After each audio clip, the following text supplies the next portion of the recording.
1 Ekim 2019 tarihinde Doğu Türkistan işgalinin 70. yıl dönümü dolayısıyla İstanbul'daki Çin konsolosluğu önünde basın açıklaması ve protesto gösterisi yapılacak. 1 Ekim 1949 yılında Komünist Çin hükümeti tarafından işgal edilen Doğu Türkistan 70 yıldır esarete mahkum yaşıyor. İslami ibadetlerin yasak sayıldığı, binlerce insanın cezaevlerinde, binlercesinin hicrette ve milyonlarca kişinin de toplama kamplarında olduğu Doğu Türkistan, İslam dünyasından kendisine uzanacak bir yardım eli bekliyor. Diğer yandan Hollanda'da faaliyet yürüten Uygur Medeniyet ve İnformasyon Merkezi, 26 Eylül tarihinde Hollanda'nın Haarlem şehrinde Doğu Türkistan'ı tanıtma programı düzenledi.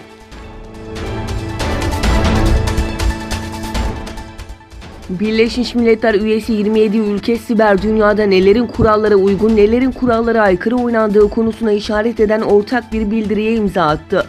Siber Bülten'in derlediği habere göre söz konusu bildirinin Çin ve Rusya'ya karşı bir uyarı niteliğinde hazırlandığı ileri sürüldü.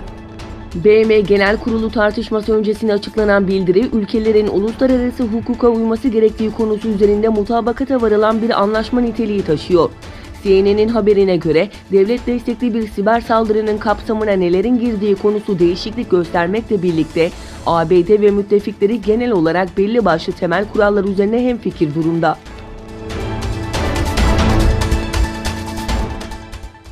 Hong Kong'da dün bir grup Çin karşıtı gösterici, Çin'in sistematik asimilasyon ve baskı politikaları uyguladığı Doğu Türkistan'a destek etkinliği düzenledi. Sosyal medyada yer alan görüntülere göre dün Hong Konglular tarafından Uygurlara destek ve Şincan Üniversitesi Rektörü Taşpolat Tayyip'in toplama kampındaki infazının durdurulması için eylem düzenlendi. Eylemde Çin, Uygur Müslümanlara karşı işlediği suçların cezasını ödeyecek pankartı yer aldı.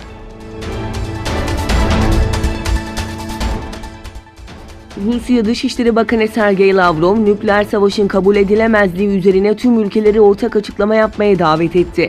ABD'nin orta menzilli nükleer kuvvetler anlaşmasından ayrılma kararından sonra Rusya'nın gerilimin artmasını önlemek için girişim başlattığını belirten Lavrov, Rusya Devlet Başkanı Vladimir Putin'in orta ve kısa menzilli füze yerleştirme moratoryumu uygulama önerisinde bulunduğunu anımsattı. Lavrov, ABD ve NATO'yu bu moratoryuma katılmaya davet ettiklerini hatırlattı.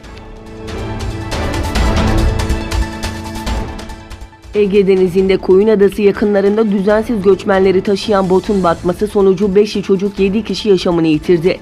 Yunan Haber Ajansı, bölgeye giden Yunan sahil güvenlik birimlerinin ilk etapta 7 yaşındaki bir çocuk ile bebeğin cesedine ulaşıldığını belirtti.